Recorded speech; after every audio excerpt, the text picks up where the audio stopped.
Procédure judiciaire, droits de l'homme, enjeux et perspectives sont entre autres thématiques abordées au cours de cette rencontre.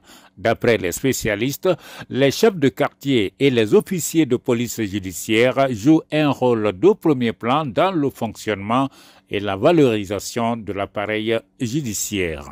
Parce qu'on ne peut pas parler de respect des droits de l'homme si vous ne savez pas ce que vous devez faire, si vous ne savez pas vos droits.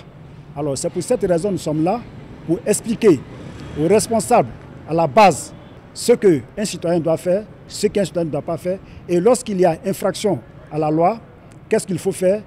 La justice sera la boussole qui orientera chaque citoyen. Cette phrase du président de la transition, qui a suscité pas mal de réactions, a inspiré plus d'un durant cette séance de formation, car d'après formateurs et participants, elle vaut encore son pesant d'or dans le contexte actuel des choses. C'est ça l'idéal, c'était le rêve. Parce que vous savez, les actions de droits de l'homme doivent être portées par la volonté politique qui a été exprimée par le chef de l'État, le président de la transition.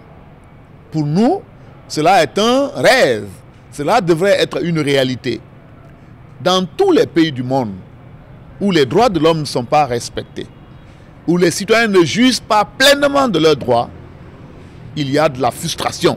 Cette rencontre sur les droits de l'homme se tient au moment où plusieurs médias privés du pays sont victimes de restrictions qualifiées de violations de droit à l'information, phénomène consécutif à une série d'attaques à main armée perpétrées dans les commerces et contre des citoyens aux heures de pointe en pleine journée. Aujourd'hui, il faut reconnaître que la population a besoin d'avoir son droit, non seulement droit de sécurité, son droit aussi de liberté d'expression, son droit même de manifester. Comme pour dire que le droit à l'information et à la sécurité figure actuellement parmi les priorités en Guinée.